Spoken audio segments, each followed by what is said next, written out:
సరే ఇంత స్ట్రగుల్లో లైఫ్ గడిచింది. Struggle in the sense me point of వ్యూలో అయితే స్ట్రగుల్ కాదు, మీరు కావాలని కోరుకున్న లైఫ్. అంత స్ట్రగుల్ మధ్య అలా ట్రావెల్ అవుతూ మీకు బిగ్ బాస్ అవకాశం ఎలా వచ్చింది? ఇదంతా చేసి తిరిగి వచ్చిన తర్వాత నాకు ఓకే కాస్త బెటర్గానే రికగ్నిషన్ వస్తుంది. And me as a person నేను నా వాక్ చేస్తున్నప్పుడే మనకు తెలిసిపోద్ది. ఎప్పుడన్నా కూడా దేని గురించి అన్న డౌట్ ఉంటే మన వాకింగ్ ప్యాటర్న్ ఆర్ మన పోస్చర్లో మనకు డిఫరెన్స్ తెలుస్తుంది. అది నేను నోటీస్ చేయడం స్టార్ట్ చేశాను. సో అన్నీ మారే, the way I look at life అన్నీ చాలా చేంజెస్ వచ్చిన తర్వాత సినిమాలు వస్తున్నాయి, కథలు వింటున్నాను. ఈ గ్యాప్లో బిగ్ బాస్ అంటే నేను ఒక 2 ఫిల్మ్స్ ఓకే చెప్పేసిన తర్వాత బిగ్ బాస్ అనే ఆఫర్ వచ్చింది. బిగ్ బాస్ నేను హిందీలో సీజన్ 4 నుంచి I been a big fan of Bigg Boss. So night ఆ టైం అయ్యేసరికి అప్పట్లో రికార్డింగ్ లేదు కాబట్టి 9 అయ్యేసరికి నేను మా మమ్మీ డిన్నర్ హాల్లోకి తెచ్చేసుకుని టీవీ ముందు కూర్చొని చూసేవాళ్ళం షో. సమ్వేర్ ఆ షో మిస్ అవ్వకూడదు, ఆ షో వల్ల మనకి చాలా యాడెడ్ అడ్వాంటేజ్ కానీ నెగిటివ్ ఏం లేదు. అండ్ షో గెలిచే కేపబిలిటీ నాకు ఉంది యాజ్ అ హ్యూమన్. అంటే బిగ్ బాస్ అంటే being a good human or being very capable and able, చాలా కంట్రోల్డ్ అండ్ అన్ని ఆస్పెక్ట్స్లోనూ అది మనల్ని జడ్జ్ టెస్ట్ కూడా చేస్తుంది ఆ గేమ్ షో. సో అక్కడ నన్ను నేను ప్రూవ్ చేసుకోవాలి అనుకున్నాను. ఎవరికో కాదు, నా కోసం నేను ప్రూవ్ చేసుకోవాలనుకున్నాను. అండ్ అదొక టెస్ట్ కింద అనుకుని ఐ వెంట్. వెళ్ళకముందు నేను సినిమా వాళ్ళకి ఏం చెప్పానంటే, దీనివల్ల మీ మార్కెట్కి కానీ లేకపోతే నా పాపులారిటీకి యాడెడ్ అడ్వాంటేజే కానీ, బికాజ్ నాకు హిందీలో తెలుసు ఎంత బజ్ క్రియేట్ చేస్తుంది బిగ్ బాస్ అనేది. బిగ్ బాస్ కంటెస్టెంట్స్, దానికి ముందేంటి దాని తర్వాత ఏంటి, ఇవంతా నాకు ఒక గ్రాఫ్ ఉంది. సో ఐ న్యూ సమ్వేర్ ఇది నాకు అడ్వాంటేజ్ అవుతుందని వీళ్ళకి అదే చెప్పాను. And they accepted, they weighted. నాకు షాకింగ్గా ఉంది. నేనేమనుకున్నా అంటే జనరల్గా ఏంటంటే ఒక ప్రొడ్యూసర్ డైరెక్టర్ ఇద్దరు రెడీగా ఉన్న తర్వాత హీరో డేట్లు ఇవ్వకపోతే ఇంకోళ్ళకి అలా షిఫ్ట్ అవుతారు. But luckily they weighted and ఇప్పుడు అది కంటిన్యూ చేస్తున్నారు. బిగ్ బాస్ అనే అవకాశం అంటే డైరెక్టర్ వచ్చి ఒక 2 minutes నాతో మాట్లాడారు. నేను ముంబై నుంచి వచ్చాను, సో నాకు మీ గురించి ఏమీ తెలీదు, మీరు ఏమేమి వర్క్ చేశారో నాకు చెప్పండి అన్న. నేను నా సినిమాలు వాట్ ఎవర్ అండ్ ఈ ప్రొఫైల్ ఒక 2 minutesలో ఎక్స్ప్లెయిన్ చేశాను.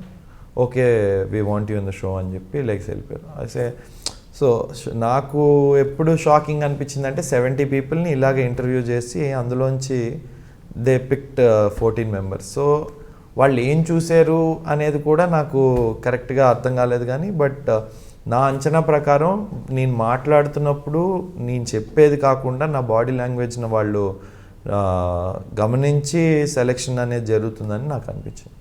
ఒక్కొక్కళ్ళనిగా షోలోకి పంపించారు కదా, హౌస్లోకి.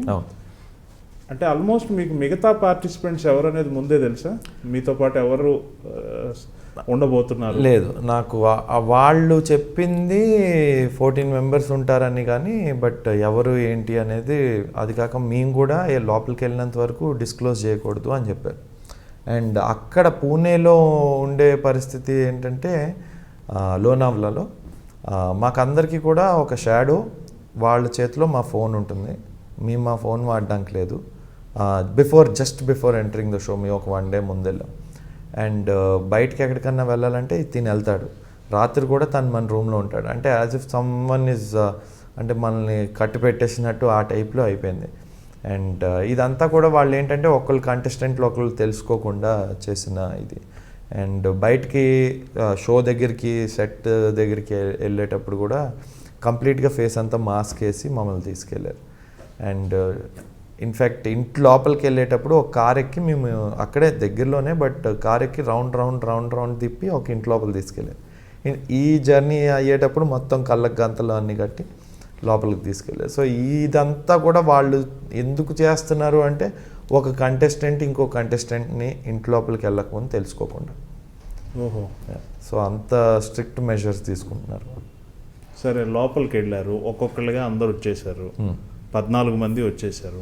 వాళ్ళని చూడగానే మీకు అనిపించిన ఫీలింగ్ ఏంటి? చాలా మంది ఎంతమంది ముందు తెలుసు మీకు? అందరూ నాకు ఆల్మోస్ట్ ముందు తెలుసు. నాకు ఒక 3 తెలియదు ఇంట్లో బయట.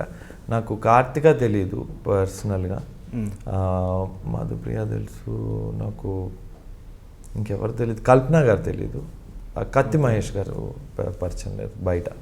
ఓకే. సో వీళ్ళు ముగ్గురిని నేను కొత్తగా చూడటం, మిగతా వాళ్ళందరూ బయట ఎంతో కొంత పరిచయం ఉన్నారు. కానీ ఒకటి, మనం ఎంత ఫ్రెండ్స్ అయినా కూడా మన లైఫ్ పార్ట్నర్తో కాక అంత టైము నాకు తెలిసి వేరే ఎవరితోనూ మనం గడపం. అలాంటిది వీళ్ళతో నేను గడపడం జరిగింది అక్కడ. సో వాళ్ళని నేను తెలుసుకున్నంత నాకు తెలిసి వేరే వాళ్ళ ఫ్రెండ్స్ కూడా తెలుసుకోలేరు. సో అన్ని రోజులు నేను వాళ్ళతో స్పెండ్ చేయడం. అడుగుతాను, దాని గురించి అడగబోతున్నాను. సరే, ముందు రోజు అందరూ వచ్చారు, మొత్తం మీరంతా ఒక చోట ఉన్నారు. ఫస్ట్ అంటే వెళ్ళగానే ఎవరి మధ్య ఫ్రెండ్షిప్ కుదరదు కదా.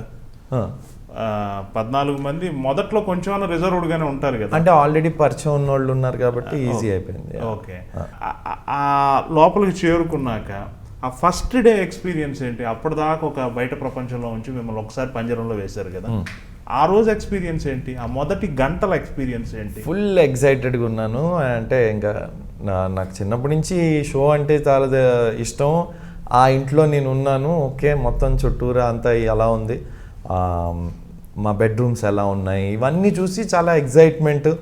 అండ్ ఇప్పుడు స్టార్ట్ అయిన మైండ్ సెట్ ఏంటంటే మనుషులు ఏమన్నా ప్లానింగ్ చేస్తున్నారా, ఏమన్నా సీక్రెట్గా మాట్లాడుకుంటున్నారా అని డౌట్ స్టార్ట్ అయింది. ఇది నా ఫస్ట్ అవర్ ఎక్స్పీరియన్స్. తర్వాత అంటే నాకు అర్థమైంది ఏంటంటే ఎవరు ఏం ప్లానింగ్ ఏం చేసుకోరు ఇక్కడ. టీవీలో చూపించేది ఏంటంటే 24 అవర్స్లో ఒక 1 అవర్. ఆ 1 అవర్ ఏంటంటే ఎప్పుడో ఎక్కడో ఎవరి గురించో మాట్లాడుకున్నది మనకి టీవీలో. జనరల్గా టీవీలో చూసేసరికి ఒపీనియన్ ఏమొస్తుందంటే కంటిన్యూస్గా అందరూ ప్లానింగ్ ప్లాటింగ్ చేస్తూ ఉంటారు, ఈ గేమ్ షో ప్లానింగ్ ప్లాటింగ్ గురించి అని అనుకుంటాం మనం బయట నుంచి చూసేటప్పుడు. But it's not about that. జనరల్గా 14 పర్సనాలిటీస్ని ఒక రూమ్లో పెడితే క్లాషెస్ వస్తాయి, పర్సనాలిటీ క్లాషెస్ వస్తాయి. ఈ క్లాషెస్ వల్ల వచ్చే డిస్కషన్స్ని వాళ్ళు చూపిస్తూ ఉంటారు మనకి, ఎందుకంటే అది చాలా ఇంట్రెస్టింగ్. ఒక ల్యాబ్లో ర్యాట్స్ టైప్లో ఉంటుంది మా సిట్యువేషన్ అక్కడ.